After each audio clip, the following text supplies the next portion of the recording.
All right, all right. We've got Jian here today. He had something come up today. You might see him here and there, but he had an event pop up. But just like the legend he is, he still made the call, still made the stream, even though life is coming at him fast right now. How you holding up over there? Your audio is currently gone right now. Oh no, it's back. It's There you not. go. Now it's I good. put it on mute. No, I'm good. Just gonna put my car in self-driving a little bit. Let it Oh, take me home while we chat. We chop it yeah. up. Yeah, no, but and everybody, he's not in his car. For anybody watching, don't worry.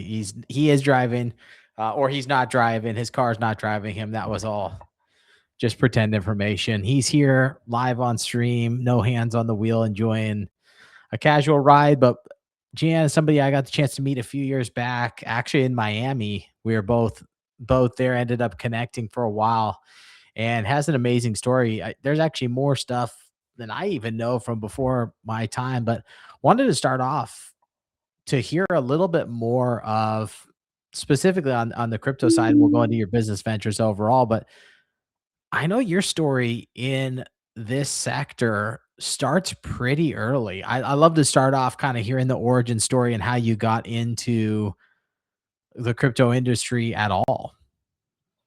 It's funny because I actually got exposed to Bitcoin. Back in 2009. That's when I first bought Bitcoin. Wow. It was we bought it using the IRC chats. It was basically the early days of like what we have today as like WhatsApp or Telegram. Very secure chats, and then I wanted to buy some items online, and they only accepted Bitcoin. So I ended up, just throwing a couple $100 at Bitcoin at that time. I think it was like 2 pennies. It was cheap. And Wow. then at 2016, it went up to like 600 somewhat dollars. So, I sold a bunch of them. When you're looking at hundreds of thousands of dollars from a couple $100, you would think you made a miracle happen. And then I realized that I Yeah. kept climbing, so that at 2019 or 2020, I was like, I'm not going to miss another opportunity in crypto. Let me get back in it. Started buying the lowest hanging fruit, which is Doge. Actually went in because Elon tweeted about it at the end of 2020. Yeah. And then I went in with a buddy of mine. Then Doge blew up, and he actually sold early. He sold a couple months before it blew up. It was still growing, and the guy made tens of thousands of dollars, which is a really good investment. But I actually, for me, I forgot about it. I bought it, and life got in the way, like always. Then come March, April, I'm looking at it like, did that really just happen? you Yeah. know, you turn so little money into seven figures, like it's like magic, right? In months. Yeah.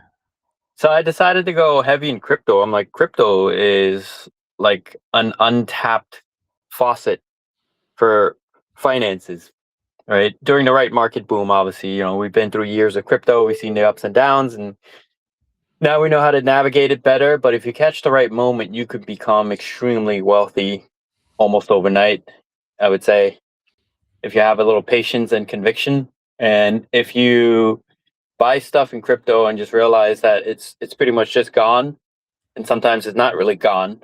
It comes back in many multiples. But I ended up doing a bunch of crypto projects. 2021 ran up, obviously, Samurai Saga, and then took over the project and continued to do it. And we're still building that game slash IP, Samurai Saga. And I just fell in love with crypto. I think there's a lot of opportunity. I'm still dabbling in it. Obviously, the market is not as good as it used to be. Like Yeah. 2021 was a complete gold rush. And I think partly it has to do with COVID.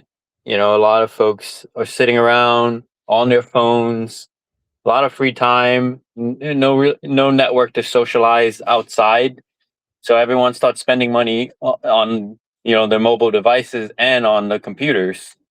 And Yeah. plus, the government was giving out handouts left and right. So folks were stuck with tons of free cash. They didn't know what to do with. It's not like you can go into LV store and buy a LV bag with that money, what do?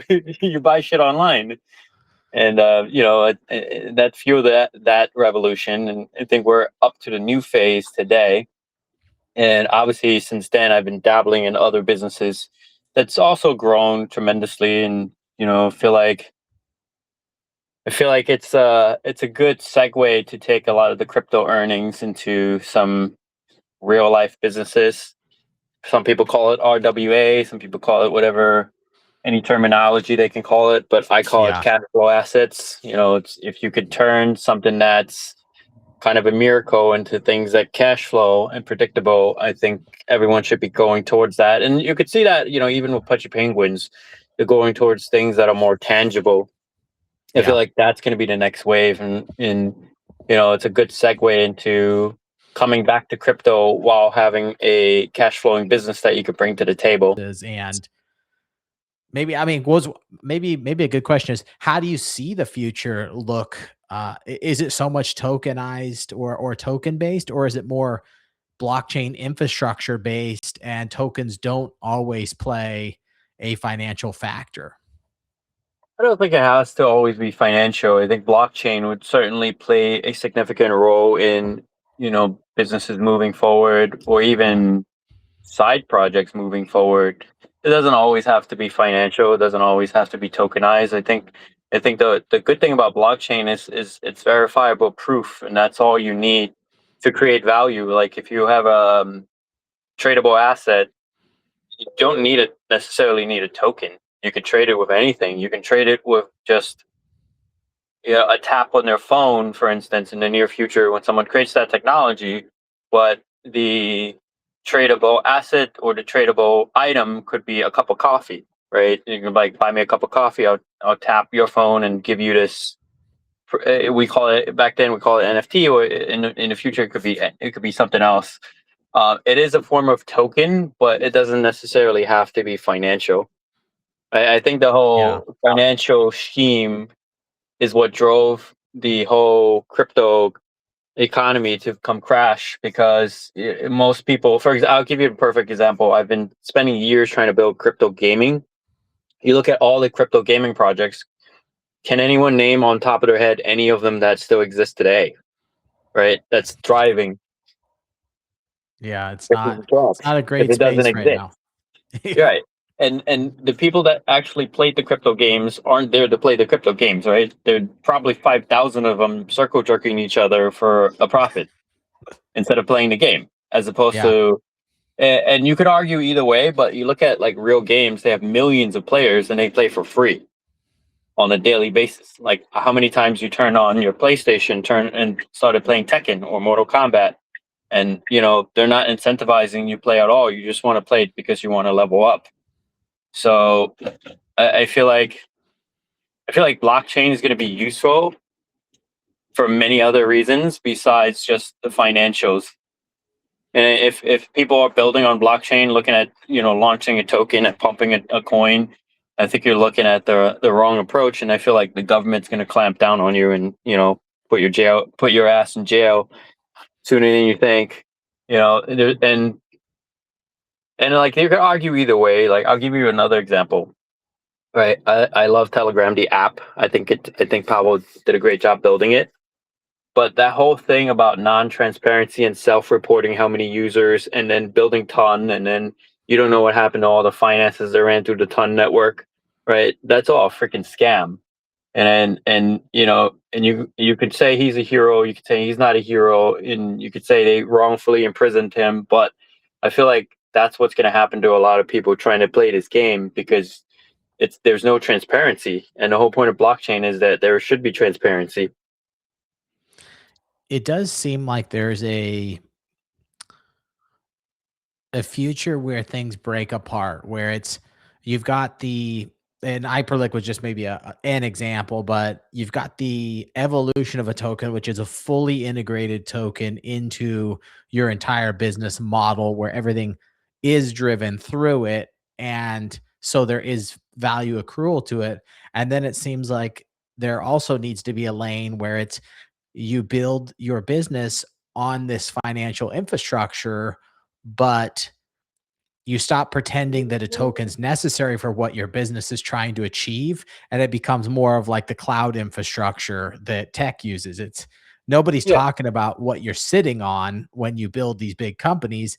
It's just how the tech works and the best way for the infrastructure to exist. Yeah, I agree. Yeah, those are some things I'm hoping we're starting to see cracks of in this bear market. It seems like some separations are starting to happen where people are realizing, yeah, I know during a bull market it is a nice way to fund things is, oh, I launch a token and I get 20 million bucks, or I get whatever, or we do a token sale, and then everybody gets punished for the next years, but that company has this big war chest. Seems like people after 2-3 cycles now have realized, all right, I've been fleeced enough times in this game. Like I need to see Yeah, something different. I think it's interesting because I think it's a great vehicle to raise money. It's no different from launching on Kickstarter or launching on you know Start Engine, for instance, and raising a bunch of capital. It's the same thing. It's just that it's faster and it's blockchain, it's untraceable, and many other reasons. But I think what's interesting is that if we could somehow have access to AI and this blockchain infrastructure where you can create a little bit of transparency. For example, if you want to open a restaurant and you need $800,000 and you raise it through crypto, where's the transparency and the Yeah. performance and what you did with the money, right? And I think having AI could solve that because essentially you're going to itemize everything that's going to go into the restaurant and how many staff you're going to hire and what's your working capital looking like and beyond. And then you can factor in the returns back to the users. That would be interesting in the future where you're creating somewhat of a collective economy as opposed to, because right now majority of the raises go to a single entity, whether it's a person or a company, and what they do with those money or crypto is solely on the discretion of the entity, right? And there's no transparency. I think Yeah. that's also a missing link, and I feel like a lot more folks would be more confident in blockchain if there's somewhat of those transparency that happen, like people that raise tens of millions of dollars, for example, in shrapnel. What happened to that money? Right? Besides marketplace assets reworked, what happened to all those funds? We don't know. But And how if there's a many collective of people like investing $50 million in building a game together, and there's a yeah. very clear direction, very clear understanding of where the finances are going, and if it fails, at least everyone knew the risk that they're getting involved in. Oh, when the bull market's on, they're bull posting, their company's the greatest thing ever. They're the biggest advocate. And then the second things aren't going well, it's you pity me. They've somehow now bought a $10 million house somewhere. And then, oh, I can't believe the whole community's turning on us. We've done everything we could to make this a success. And like you said, like there's public evidence even of them spending the money frivolously and absolutely blowing it on themselves and other people. And a lot of times the regulation and sadly you can get away with that in a lot of even business infrastructure. You can somewhat allocate funds to people in large aspects and say that's the way you need to run your business. And a lot of times there's not a lot of recourse you can get from companies. Yeah, there's that too. But in traditional finance, at least there's some level of accountability. You could pull like balance sheets and you can ask for quarterly reports and somehow check in on the crypto is like a wild west, which is fine. It's Yeah. nobody really know what to expect, and it started off as quote unquote tokens, right? Everyone is like this token economy and it's fun tokens, so it's not even considered as real capital, even though it's this exchange. It's an exchange for real capital for these tokens. And if people think they don't own anything, they don't own the business. That's how it started. But I feel like it needs to go into a direction where it's more regulated. To be honest, it's not. And the whole point of blockchain is that less government control. But you could see how that occurs with less government control. It's the cartels trying to run Mexico. There's no government control there, so it's the Wild West, and people are going to get scammed. And but I could see a lot of folks that are very pro blockchain and anti-government that want this to remain as is, which is fine. If that's the case, then maybe start creating or pushing more businesses that have that level of transparency so that more folks can get involved in things that are not so sketchy. And that's like kind of like a approach that I'm looking at, in the near future. Obviously, we're building cash flowing assets, and then we're bringing it to the blockchain space afterwards, so that there's something good to be involved in and bring some good to the space. Because I do love the space, and I love the velocity that happens on blockchain. It's just we need to bring more trust, and we need more people to be a little bit more forthcoming. Oh, absolutely. And I think we're all ready for the evolution, and we're seeing moments of that also. So I wanted to talk a bit more, to take a step outside of specifically crypto, which we all love. It's a backbone of a lot of things we do. But Yeah. you've built a lot of things, and you've built a lot of things in a lot of different sectors. And even to now, you have something in gaming, Web3, and the idea is not it only being crypto, but you also you're in the food industry, the health industry. I think I saw you were also in the apparel industry at one point. I'd love to hear a bit more about that, your entrepreneurial journey and building businesses, and so people can learn a little bit more about the skills it takes and the things you go through when you're building from ground zero. Yeah, I mean, I used to be in e-commerce before crypto. I spent a good 2 decades doing e-commerce and setting up online stores. I started with the eBay days selling camera lenses, and then graduated from that to selling apparel online when Meta, or currently Meta, but it used to be called Facebook, and you can run traffic for dirt cheap and convert a customer for like $1, and they would buy a t-shirt from you because they thought it was cool. No one has seen like unique graphic t-shirts before on the internet. So I did that for many years. Ended up blowing up. Exited 2 brands in that space, but also built a factory that has like 100 somewhat employees doing screen printing, cut and sew, the whole operation in New Jersey and also in Brooklyn, New York. And then I exited the factory, then went into selling food online because got sick and tired of all the returns, because everybody wants to buy a shirt, doesn't fit them because either they're too fat or they're too skinny, and then they want a replacement or they want store credit to buy something else. So we had like 3,000 square feet of used clothes that are returned that we can't even resell. So I wanted to get into something that basically has no returns, and ended up getting involved in more food on the internet. And that was the greatest moment that I've realized that nobody returns food. You buy it, and Oh, wow. Good point. if you buy it, and if it goes bad, that's entirely on you. Too bad. You should have followed the instructions, or you ate it, and if you Yeah. don't like it, that's too bad too, right? Because you ate the food. And That's a then great point. I'd never thought of that. I kind of hadn't really thought about the return policy around food. yeah, it was amazing, and started getting into that and getting involved in retail sales at the same time to now till today. I took a lot of the crypto earnings that I had during the trading days and whatever little I had left, and then I partnered up with someone I met it also in crypto, because he brought me an opportunity to invest in a kitchen in Brooklyn. And I was going to Yeah. invest, and then long story short, the investment didn't work out, but there was an empty space, and we made a deal with the landlord and ended up building up that kitchen, what's called Zen Kitchen today. Yeah. And then from Zen Kitchen, we started experimenting with a lot of different products because the kitchen is built inside Crunch, the fitness center. So products that are good for consumers that are gym goers, and they want seem to have picked up a lot of momentum.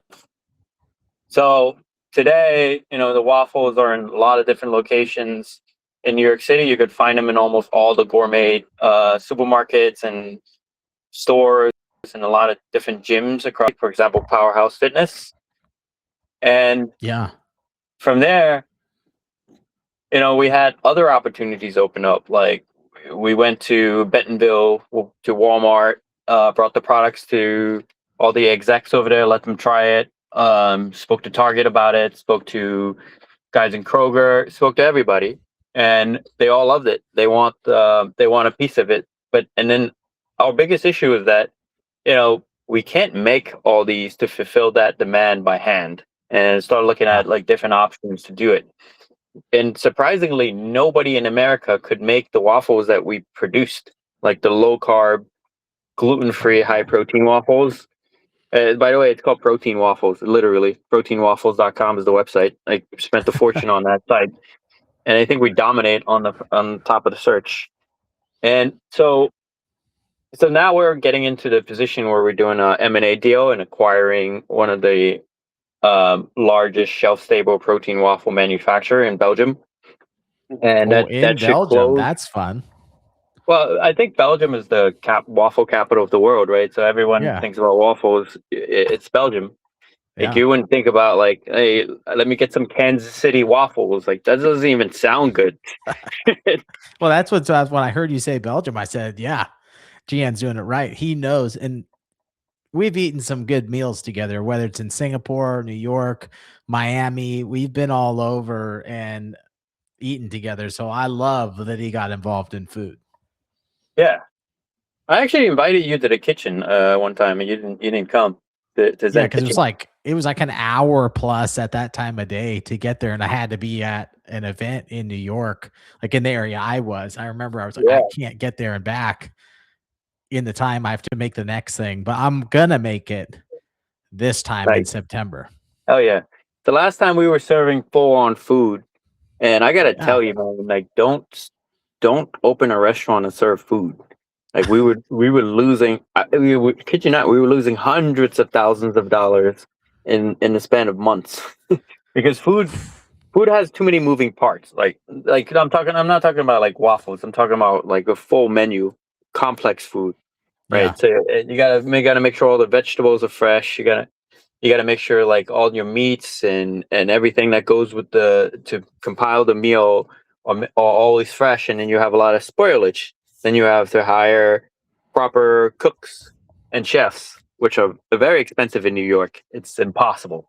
And Yeah. then you have to insure them, and then you have to do, there's just too many moving parts, and we realized that the amount of sales we need to break even, it's not worth the time, and we needed something scalable, and that's how we went into like protein cakes and protein waffles and whatnot.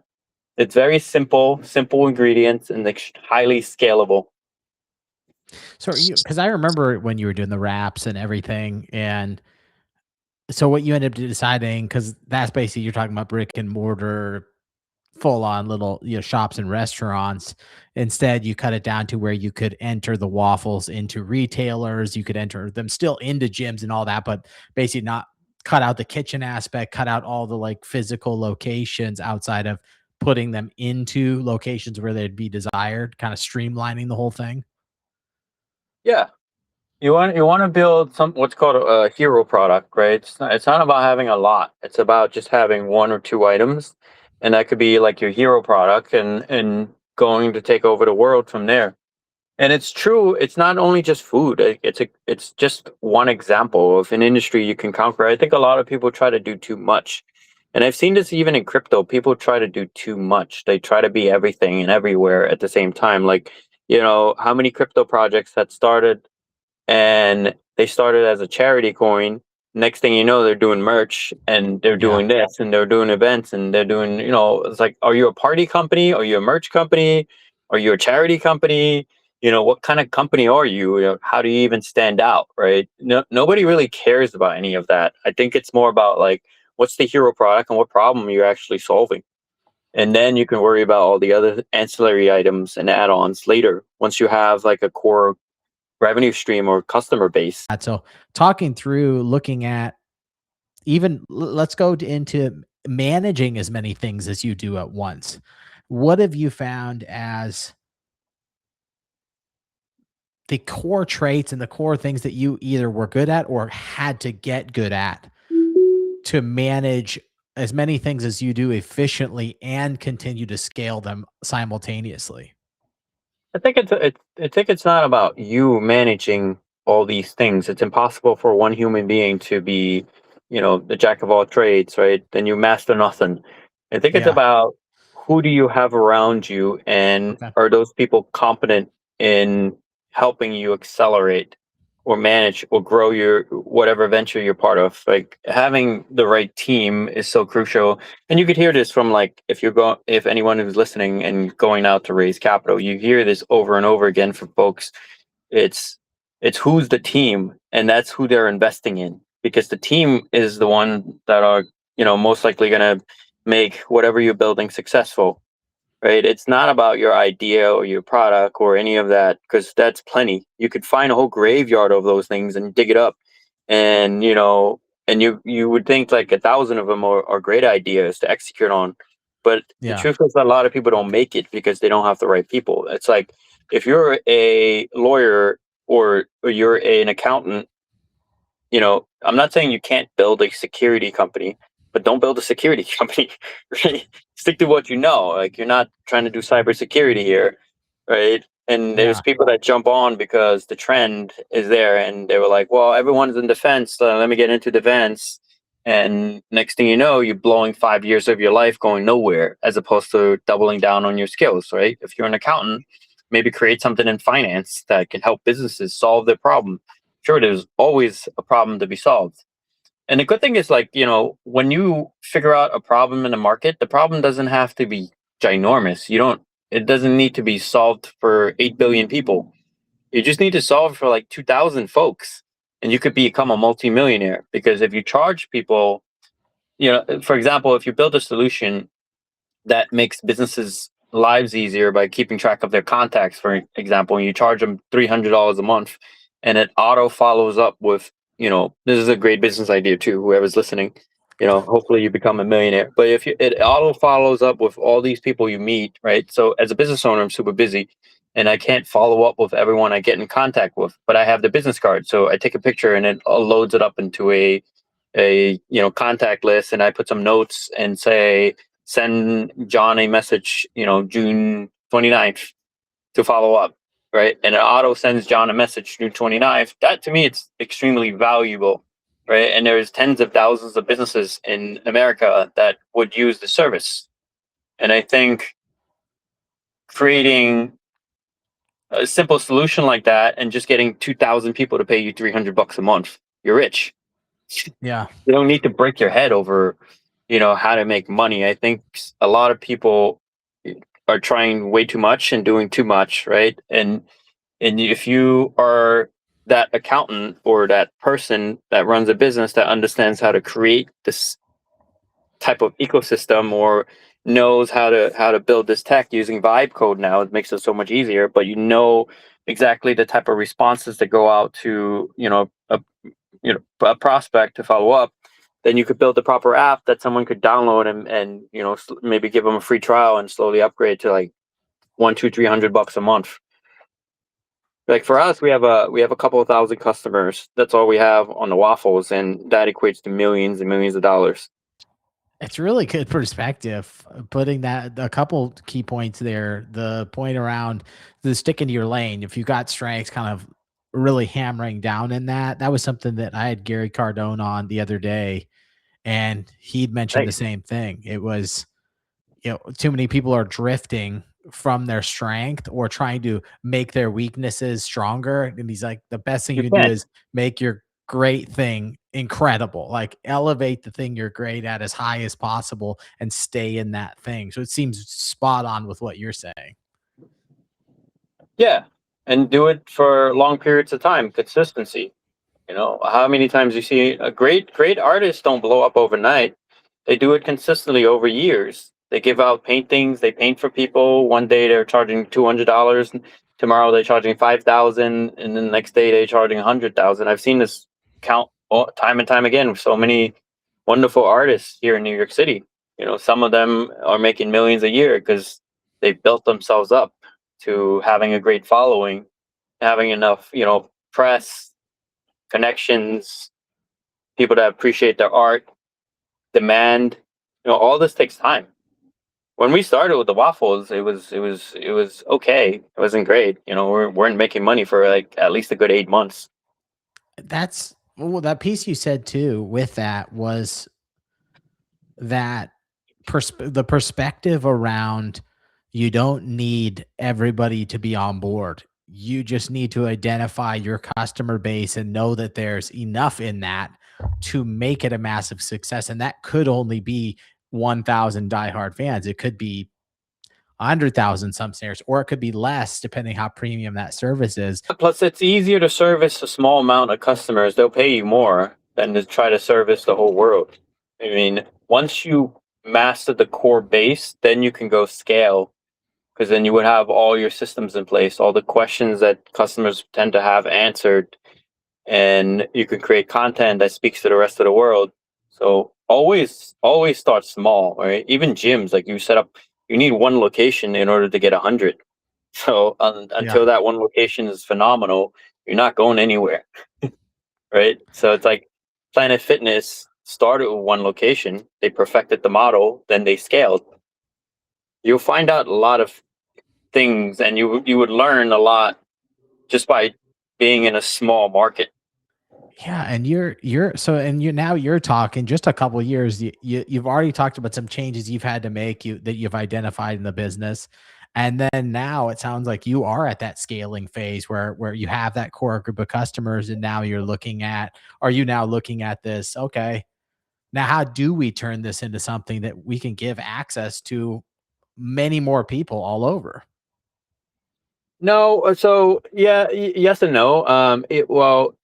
I agree with you. Like it's about scaling now. But it's about scaling to the same customer profile that we have. Right, we're mainly in fitness centers and gourmet markets. We want Okay, more of those. Right, we have interest from Walmart, which we're developing their own recipe, but they're not going to use the current recipe that we have for protein waffles.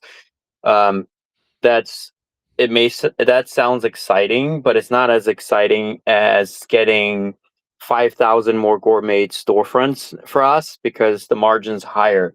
We actually make more money than one Walmart deal. Walmart is more for long term and push a lot of volume to maximize the throughput for the factory and help us negotiate cheaper ingredient costs and whatnot to beef up the profit from our most profitable core customer base.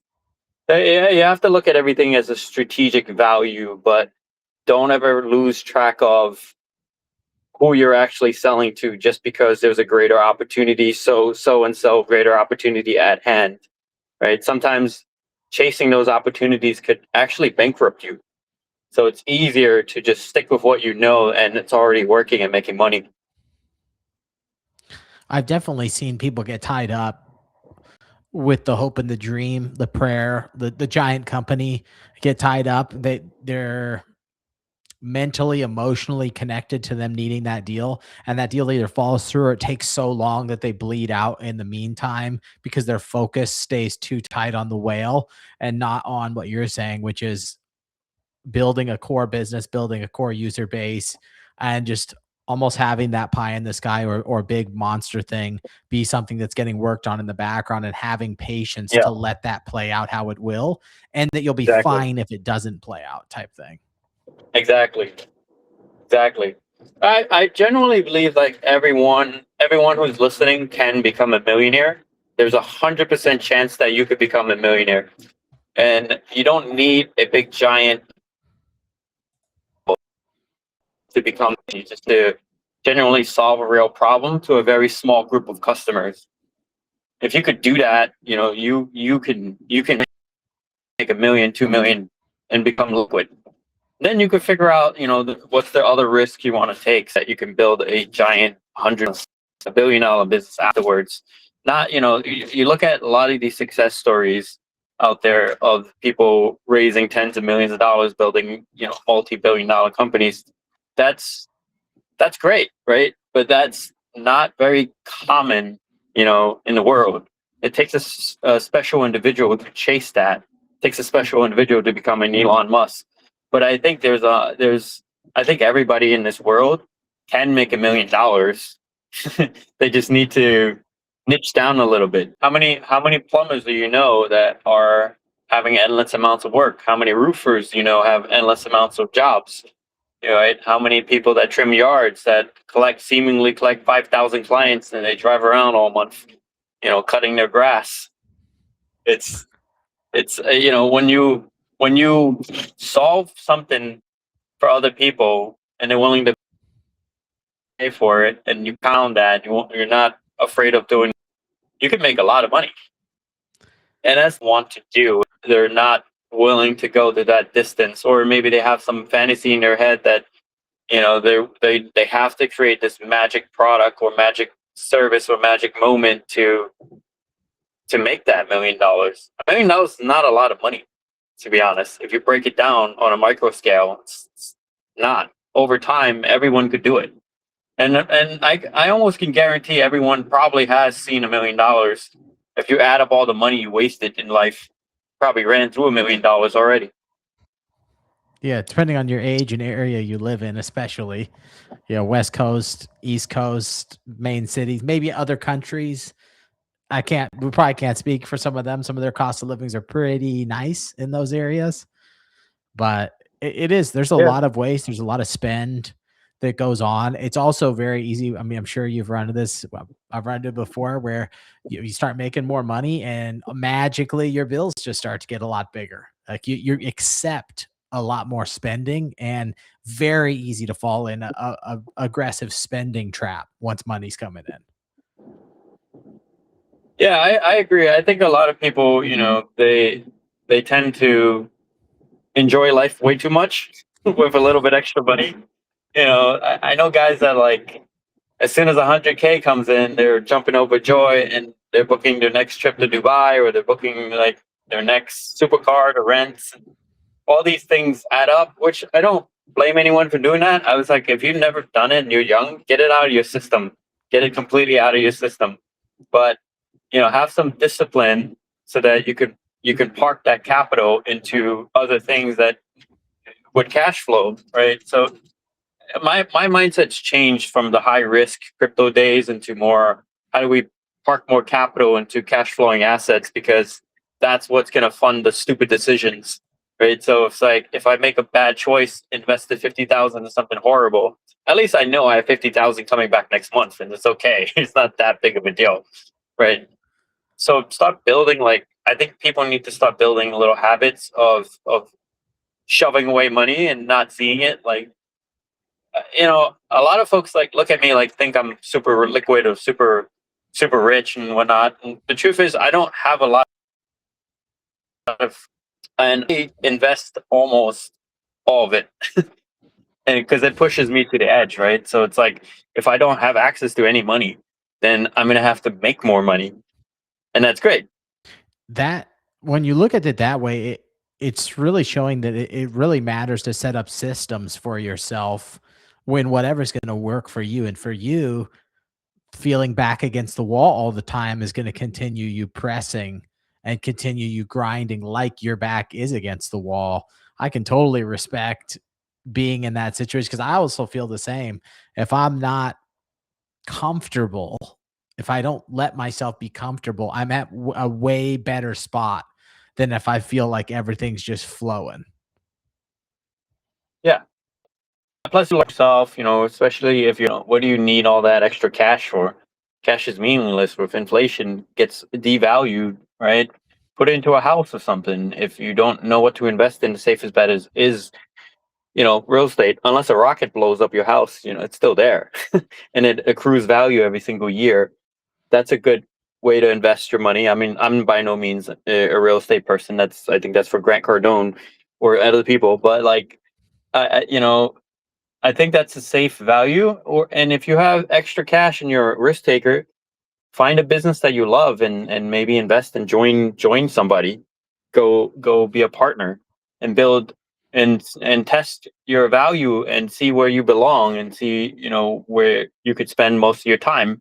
Because I think a lot of people don't know where they belong, and that's also part of the reason why they feel a little lost and they buy all these courses to try to find themselves, which is, there's nothing wrong with that either.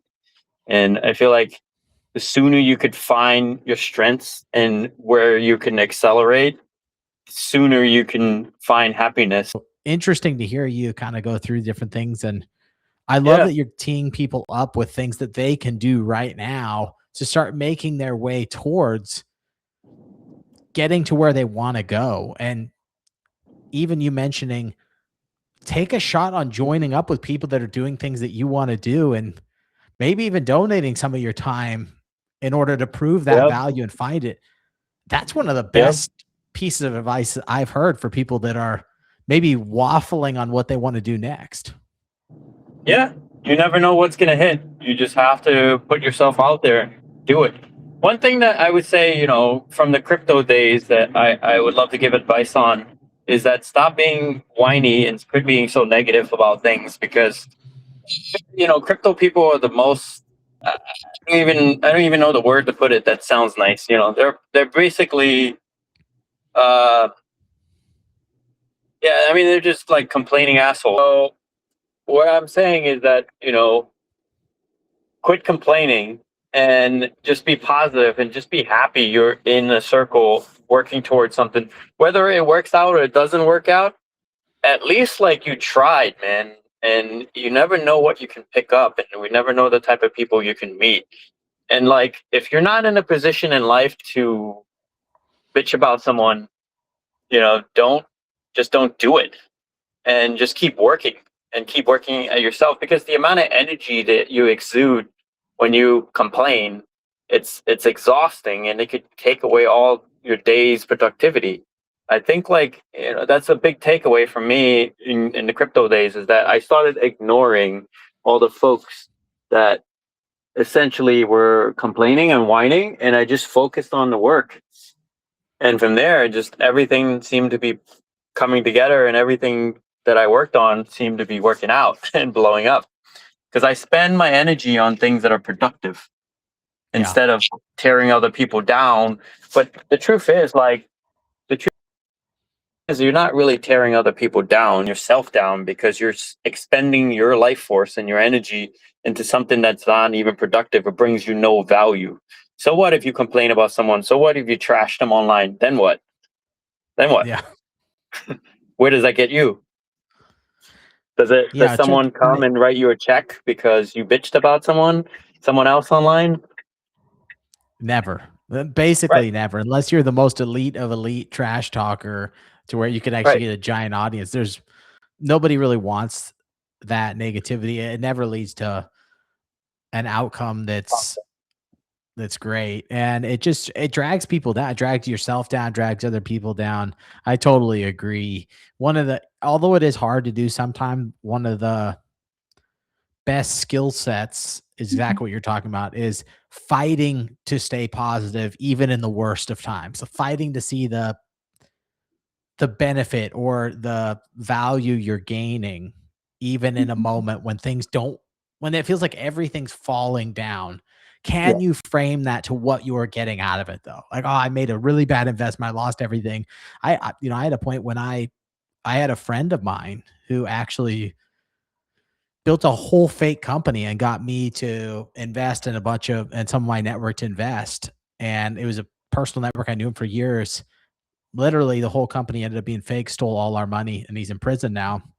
And you can dwell on that for a long time. Like there was moments when I was thinking, you know, now he's embarrassed me because I introduced him to my own network, my own family, and he's stolen all of this money. And I'm the one who introduced him. And you can sit there and you do have to, take it, and it's okay to be in that moment, but then you have to move forward. Like, all right, well then what can I get out of this? Like, what can I do better? Clearly, I didn't do enough due diligence. Clearly, I was too quick to try and get my friends and myself in front of an opportunity. And you have to start then take it, own it, and then so where am I going from here? Like where do I take this? Where do I get the benefit from this crappy moment? This terrible thing, whether it could be an injury, it could be anything. That was just one example, but I love your thought around you have to keep your head in the game. You have to stay positive. And then I always think, yeah, I got to find what I'm gaining from this terrible moment or bad moment because there is always a lesson in that. What do you think the lesson is for you?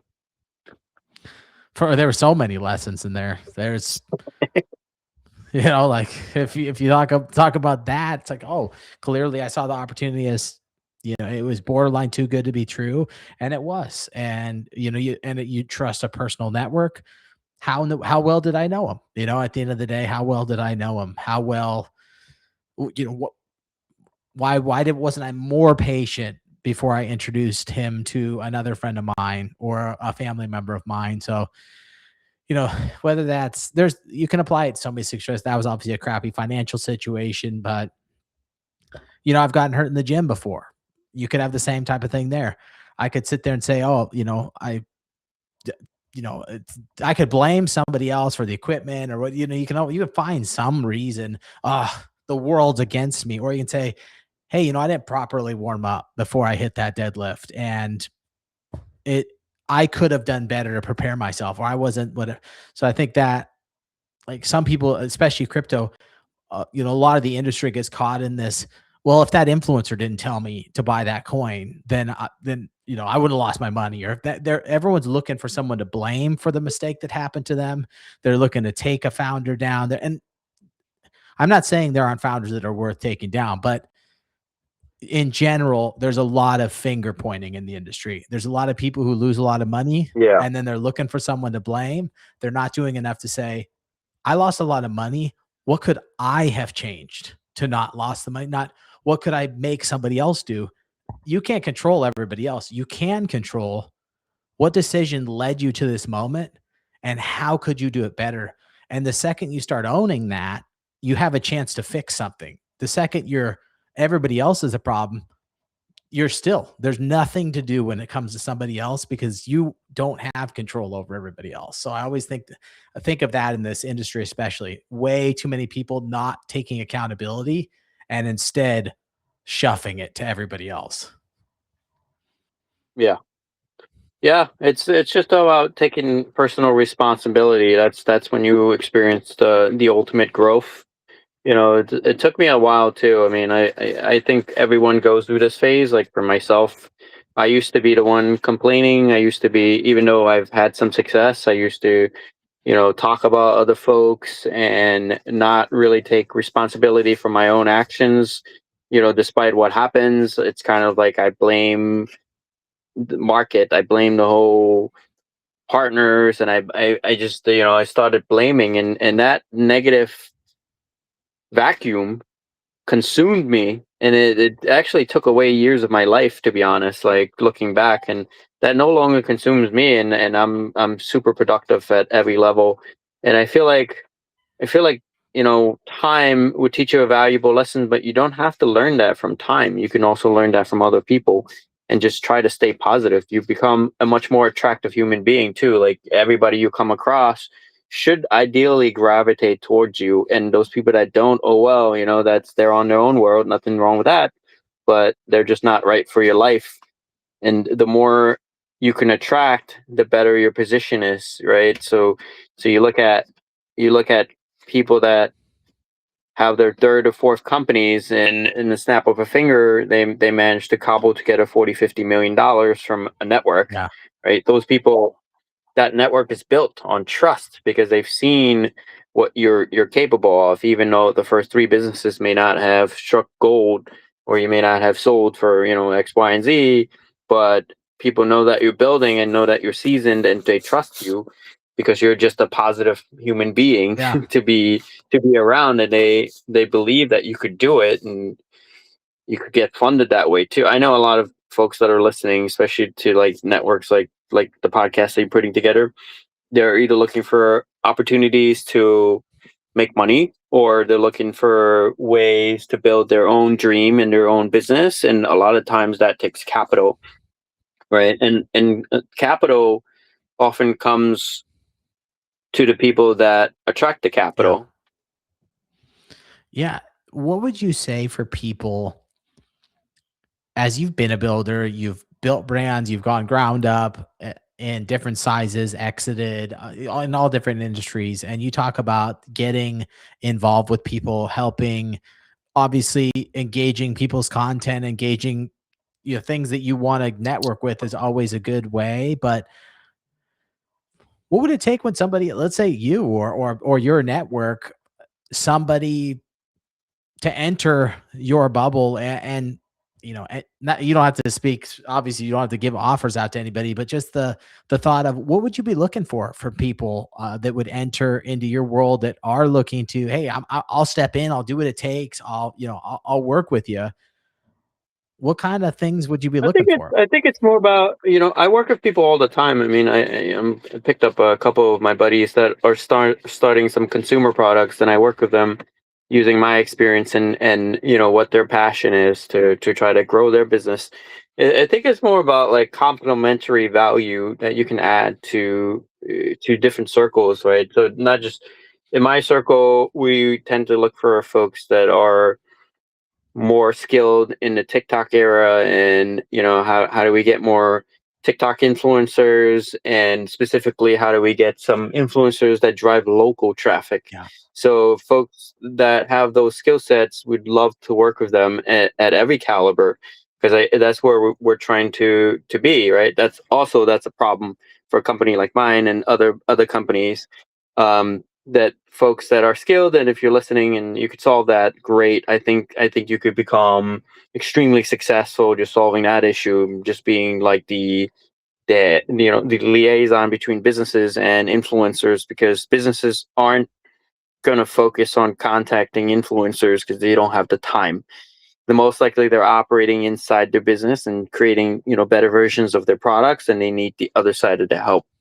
The other things that we look for would be, people that specialize in retail. How do we, navigate and get access to low rent retail spaces, which are everywhere, not just in New York, but they're in all over the place, with folks that are looking to exit their positions and their leases because they're retiring, or they just no longer want to operate their existing business. How do we negotiate those deals?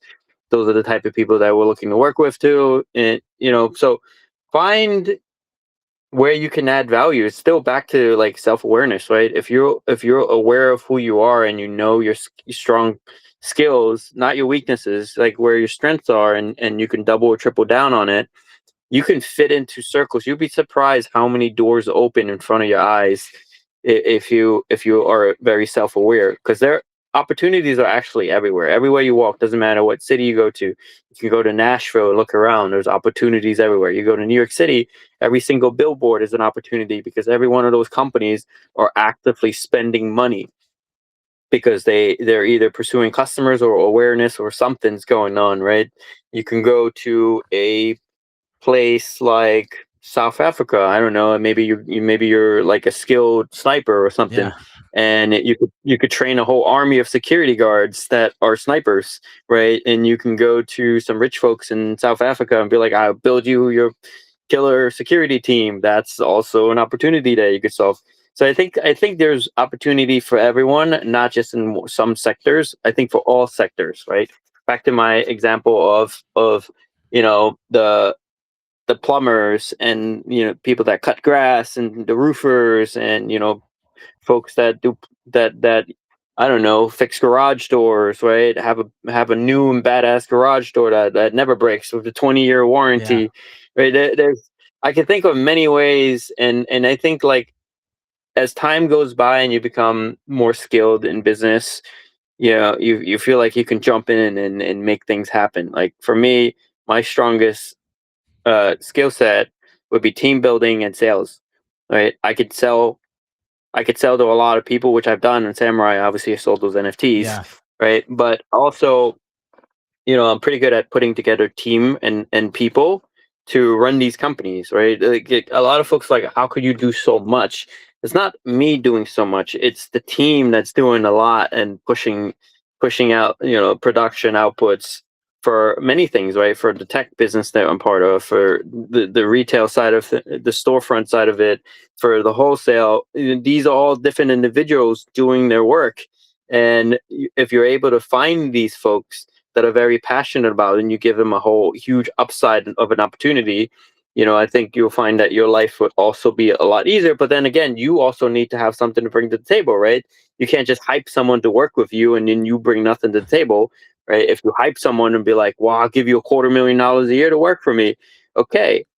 Are you that person that can raise that capital for the business? Are you that type of CEO? Is that your strong suit? If not, can you find that CEO? Maybe you're just a CTO and you're the Yeah. founder. Yeah, great. You're the founder, but maybe you can need to get out of your way, right? I've joined companies where, I ran their marketing and sales and I grew businesses, and the founders have these huge egos and they're not in the right position, right? Some of these founders are chief product people, chief product officers. They should stick to the product development department because really good at it. Yeah. But they should step aside and get someone else to be the CEO to grow the business. Right? You got to understand your strengths. That's I think, like, if there's something to take away today, it's that, like, once you understand your strengths, you know where to fit in. You could fit in everywhere in this planet, in any city, and you could find something to do. A lot of these crypto founders, they're not playing the right roles, and they're either too protective or they are too reserved to allow people to, or maybe too egotistical even to allow someone else to step in and take over. Right. So it's like a lot of these companies had a lot of great conceptual ideas that folks got involved in and backed, and there's tons of capital flowing into it. Had they had the right team, I think they would have been in a totally different atmosphere right now, right? I think, like, what's good is that Luca from Pudgy knew that, and he brings in the right people, right? So you look at the Pudgy Penguin game. They know they're not, you know they don't specialize in building games, so they had Mythical Gaming Yeah. build the game, right? There's TCG. They know that they're not building any TCG. Vibe is the one that raised the money to build the TCG that's hitting a target.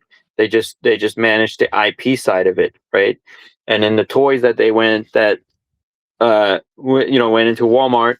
That was a different company that did that. They handled the whole operation from production to distribution. Yeah. So if you know how to put together the right people and the right network, it's very powerful. You can build something relatively large, right, or relatively small, but still relatively successful.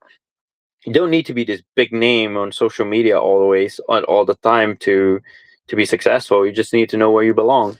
Yeah, and another prime example with Luca is he comes from a business background, working with Walmart and working with these different things before entering the industry where he decided to take on Pudgy, buy it, and run it up.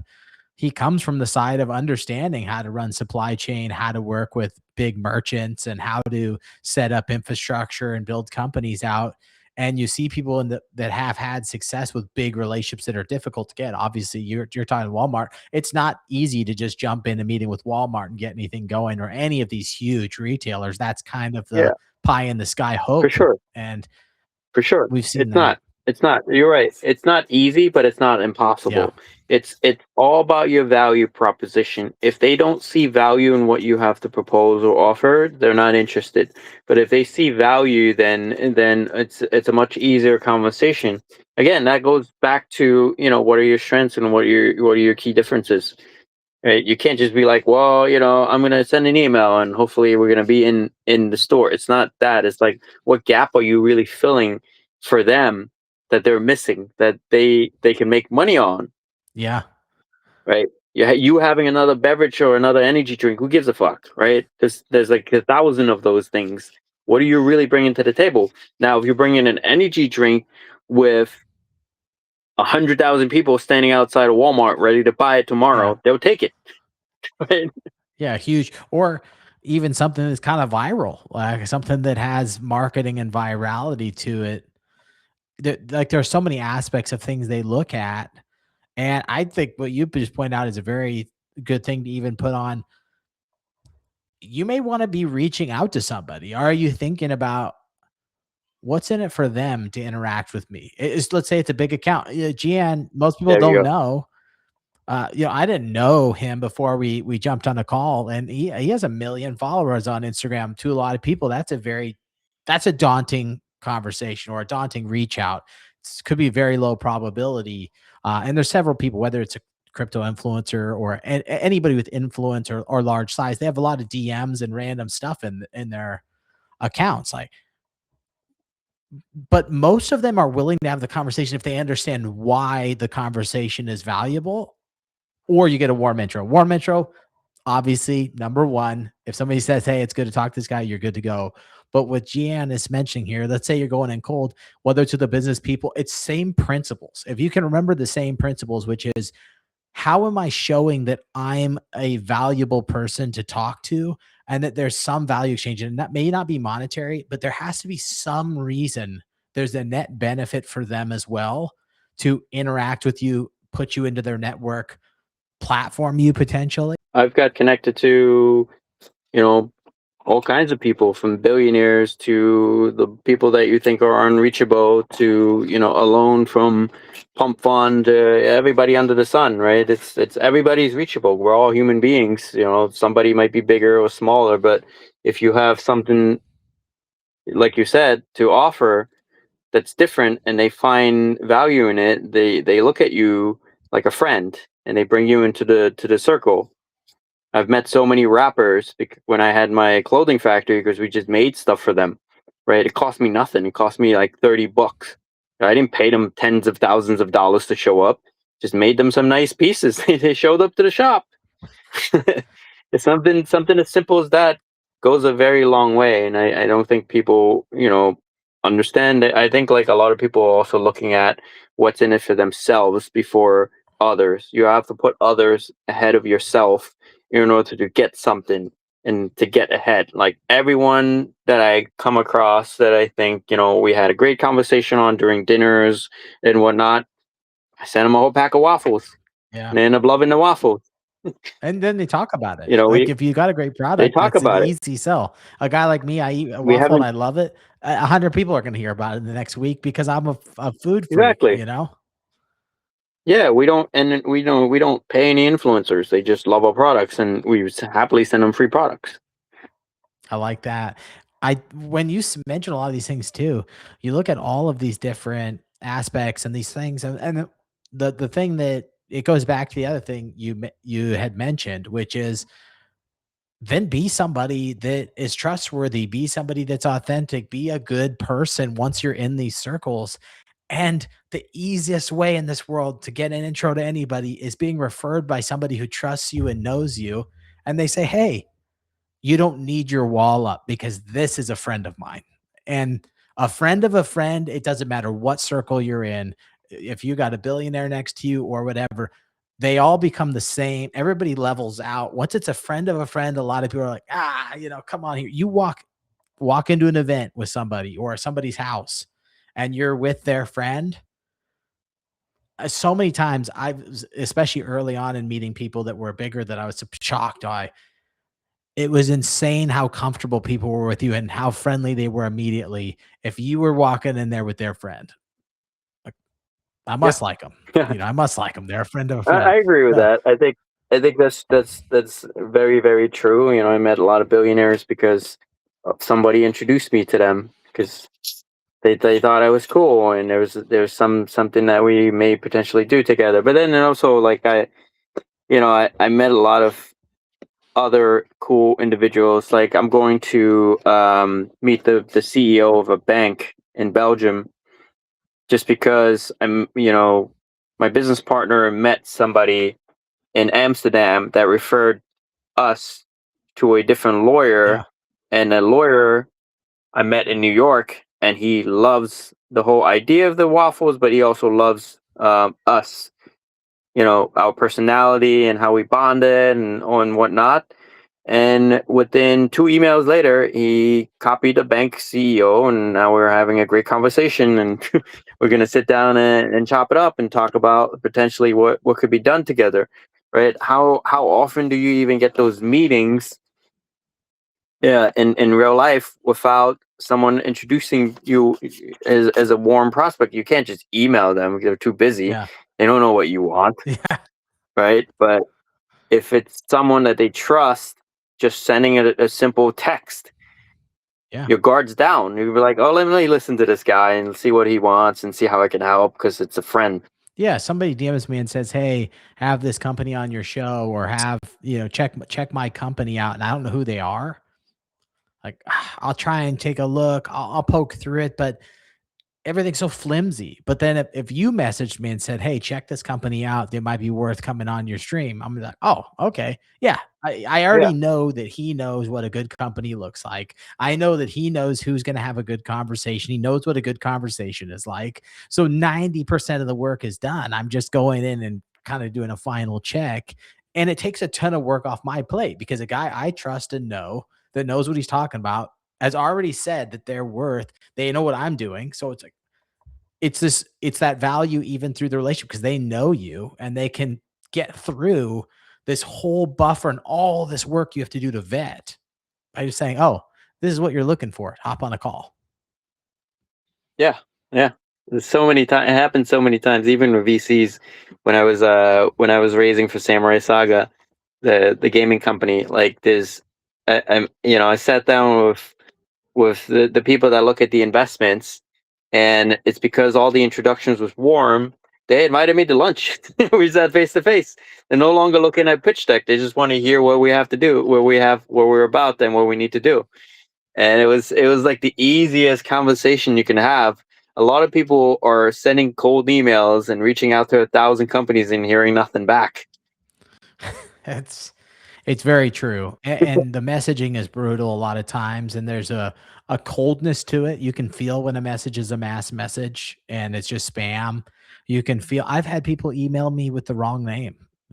Oh, hey, I've had it. I'll say the name because it said, Yeah. "Hey, Farouk."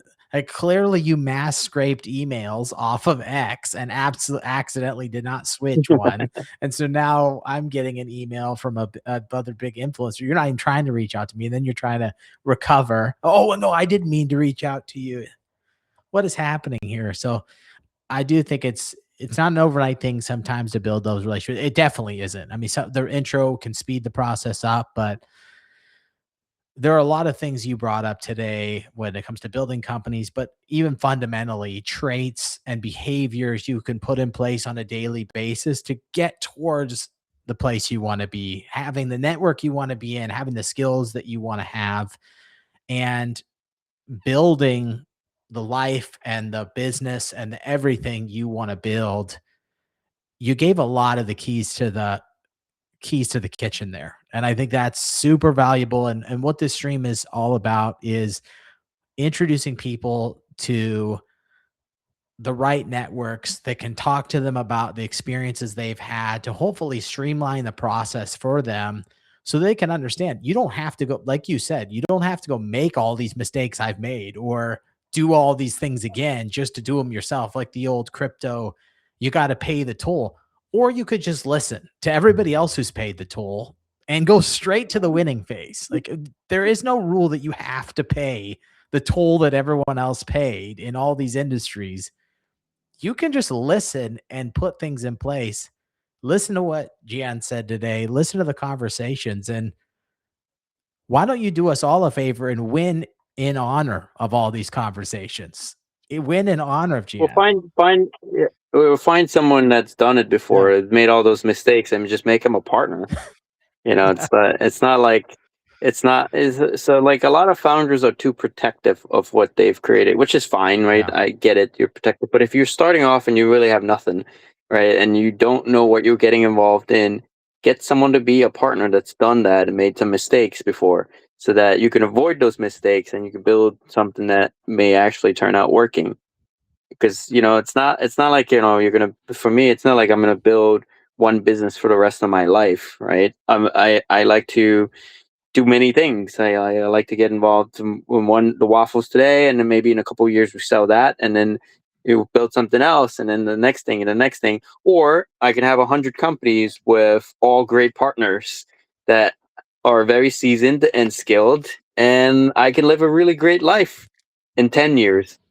It, it's very hard though. I get why some people struggle with that phase probably more than anything, which is hiring and distributing work or handing over the reins to certain aspects. I know you've got to go here soon, but one thing I'd love to get quick perspective on is what are things that got you to the point where you were all of a sudden able to release some of those reins, which I know is so difficult for people who own and build companies, is all right, you take this on now and I'm going to let you do it. Like, how did you get to that place? I think just understanding where my strengths are really. Like, I know I'm not good at certain things and I'm not going to try because you just dilute your efforts and now you're trying to do everything at the same time, which means nothing is ever effective. Yeah. And it's easier to find people that could take that pressure off of whatever subject that you're trying to go after, because it frees up your time. To obviously you have to pick the right person. Some people could still screw you over, but that's also like just having the right uh, advisors or attorney in place to set up the infra so that you don't get screwed over. If this guy's no good, then you kick him off the business and you find someone else, right? So it's going through that phase, but it's actually very low lift and it's less of an effort to find a replacement than it is for you to try to do the thing that you're not good at, in which you're gonna make a lot of your own fucking mistakes that is going to be even more detrimental than having that person that's like wishy washy. At least you can double down on your strengths. If you're really good at raising capital, you could double or triple down on raising capital and hiring more people to do all the other ancillary work, so that you can replace them easily and not have to worry about diluting your efforts. And now you're suddenly short on capital because this one person didn't work out, and you're blaming this person. Now you become this negative Nancy, right? Just stay positive and just focus on what you're good at. And if you're not good at it, just admit it, right? Get that ego out of your way and admit it, and try to build a strong foundation, a good team. All great companies are built with a solid team. Like Elon's not building rockets on his own. He has great engineers on the back end that's building all these rockets. And you look at the founders of giant businesses, they end up with just very minimal equity left in the business because they realize and understand early on that in order to get to that next phase, you need to bring people on to the business and you need to give up control one way, shape, or form. You can't hang on to it. There's rare exceptions of founders that still own a lot of their business, like Sarah Blakely from Spanx, and you have even the founders of Poppy. They when they were raising lots of capital, they gave up a lot of equity. But so what, right? It accelerated their growth into a $2 billion exit. So I would say 99.999% of the businesses out there, right, or just personal ventures of any sort, having the team could help you go really, really far. And if you are one of those solo entrepreneurs that just like to make a little money here and there, great, do it, right? Build something that can do. You could still make $1 million if lifestyle is what you want. You build a lifestyle business, but at the end of the day, it's get more people involved and try them out. Keep trying people until you find the right parties. Yeah, that is a very hard identifier. You know, I'm glad you've gotten to that point where you found some really strong partners. Yeah, it's something I even struggle with myself, and trying to build things out is finding really good partners is so crucial in it, and it can be difficult. You mentioned though ego and greed. I think those two things you could apply to so many things, as so many negatives of so many aspects of people that do things wrong in life boil down to those core traits, especially crypto. I've had them. I've run into the greed one more times when you hold something too long, whatever. But ego and greed, those are the consistent internal battles we all have to be constantly keeping in check. Because I've definitely seen, whether it's in this industry or others, the same thing you said, where it's people get too cute when it comes to raises and things, or they don't want to give things up. And in the end, it's you lost everything because you wouldn't give up something. And it's just an absolute shame. Ooh, I like that You quote. know, but that, You should write it down and hang it on the wall. I mean, off the top of my head. Yeah, exactly. I mean, so it's like some of the things that end up panning out from my investment side, or investments I basically put money in and I forget about it because I don't have to worry, because I just trust the founders and I just trust the process. And you know what? If I lose it, I lose it, right? I'm not banking on it. First of all, if you're banking on an investment working out to save your life, you shouldn't be investing in the first place. You should be banking on yourself, right? But if you invest it, just trust the process that it will work out, and don't even remember it. Same thing with the Doge investment. I didn't even remember it for months until it blew up. Then I circled back around. I gotta imagine your Bitcoin probably was in that similar realm too. If you made it even to 2016, you had to have kind of just let it flow for a while. Well, I kept some. I mean, I sold the majority of it, kept some, but I regret it only for a brief moment. But I would say, like, if it's me with today's knowledge and maturity, looking back at 2016, I would just shrugged it off. I was like, whatever, you know. That's the thing, is like, you don't want to hold on to things for too long. It's energy. You want to continue to exude positive energy and use your force for good and for building, and continue to find solutions to many problems. And you would find yourself in a great financial position, like whoever's listening that's struggling right now. There's a lot of money out there, a lot, tens of trillions of dollars floating around right before your eyes. It's just you don't have it because you're sitting there moping and crying to the wall that life's not fair to you. Life's not fair to anybody. I'm running around 7 days a week. I don't have a break. I don't have time off. I take care of my disabled parents. Like, my parents are sick. I run my business. I have a lot of employees, right? I have a lot of other responsibilities at home, and I'm looking forward to my future. I don't have time to think about the negativity. I don't have time to sit and mope, because I could sit and cry for 2 hours, but that's fucking 2 hours gone, man. That's you don't get that back. That's a lot of hours. You spent 2 hours thinking about a solution to a problem. You created a whole new business already with AI. Like, dude, you can fucking go to Claude and write down what you think the problem is and what do you think a solution is, and then ask it to do like a McKinsey style research. It'll come up with solutions for you, and you can use that and as their foundation and build. Claude could write a pitch deck for you. Claude could build a website for you. It's like, there should be no excuses for you to go out and try to make something. Zero.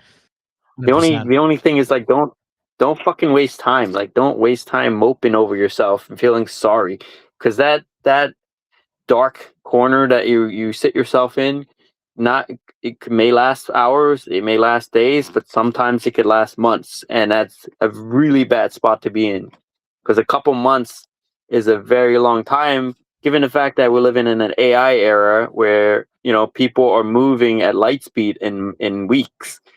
There's people popping up companies and raising $1 million from an investor in 2 weeks, because they use AI to put together an amazing pitch deck and it sounds great. Well, there was that guy recently where he actually just got his company to $250 million size solo with AI. And I think he raised 50 million at a 250 million valuation as a one man company with AI. Great, good for him. That's exactly my point. He focused all his energy on finding a solution to a problem, and he went for it. Yeah, You never know what's going to that's the happen. future. That's the future. You have more tools than you've ever had in the past to build, create, disrupt. And there's a lot of companies that are not moving at a massive pace that do a lot of dollars in revenue, have a lot of profit, and are sitting with a very bloated giant company that's not going to move that fast. So it does feel like there's a crazy amount of opportunity for disruption out there. Are you going to be somebody who makes the move to try and be a part of that, try and take advantage, or are you going to have a story 5 years from now of, well, I was busy during that, or oh well, I was out of shape, or I wasn't sleeping well during that. Whatever stupid excuse you come up with, are you going to have an excuse, or are you going to get out there and try and make something of any aspect that is life, economy? The world could be crumbling and there's still money, there's still opportunity to be made. So I love everything you've got going, the positive mindset. Love that you're thriving over there. I actually eventually told Jian, I'm like, life's so crazy over here. It's going to be easier to catch up with you on a stream because I have such little baby coverage that I'm like, just get on the stream. Let's hash it out and talk about it here. And he has so much value to bring. It's always some of my favorite conversations when I talk with him. It always reminds me to just shoot the shit with you more about this kind of stuff, because even being on conversations with you, when you're in a conversation with somebody that you really vibe with, and you're kind of riffing back and forth, it's like so many ideas start kind of going through your head and you're reflecting. And I feel like I get so much energy and so much thoughts of things that you could do while talking to you. Well, you're in the right circle. That's why a lot of people are hanging around too many negative individuals.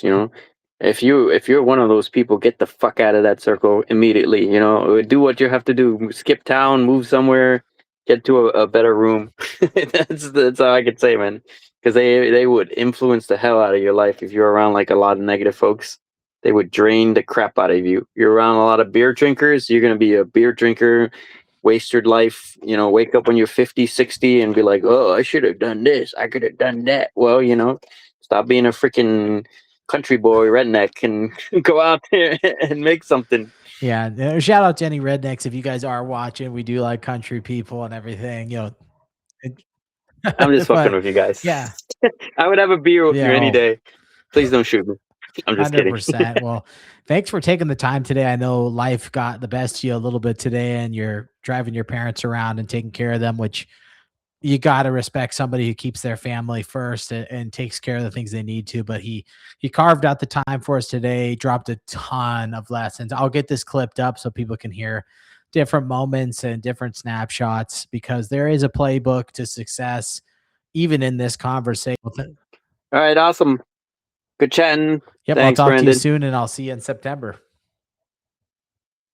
All right, talk to you Exactly. soon, Gian. See you in September. What a great conversation with Gian there. Top tier person, incredible builder, so disciplined, whether it's going to the gym, whether it's building things out, whether it's putting people in the right place. He dropped so much information there. So anybody who took the time to come out, appreciate you coming. I hope you got a ton of value out of that conversation. He truly is somebody to have in your network. I tagged him, but he's not really super active there. He is on Instagram. He has a fairly large account there, I think around 960,000 Instagram followers. But he's done a lot, and he's an amazing guy. If you're out in New York, maybe you get the chance to meet him. Definitely try some of his waffle. We're showing up to each stream Tuesday and Friday. Going to keep bringing on top tier people so that you build out the right network to help you succeed, to get the right mindset, to learn about working within companies, running companies, and really try and find people that are elite in their field. So we'll continue to bring out interesting guests. Hopefully, a lot of them you haven't seen before, and they're new people into your audience talk. So we're going to continue to get you in front of some cool people. Let us know if there's certain people you'd love to see, you'd love to hear from, and happy to get them on. And maybe I'll even talk to Jan and talk about some of his network, see if we can get some of his friends on, because there are a lot of amazing people to hear from. And even it was interesting hearing from him, hearing from Gary, some of the threads of similar things they both felt it took to get to great levels, similar behaviors, similar things like that. So really awesome to hear. It's amazing. It's valuable for me. Hopefully it's valuable for all of you. And I hope you have an amazing Tuesday. We will see you again on Friday. I'll send a post out Thursday with our guest, and have an amazing day.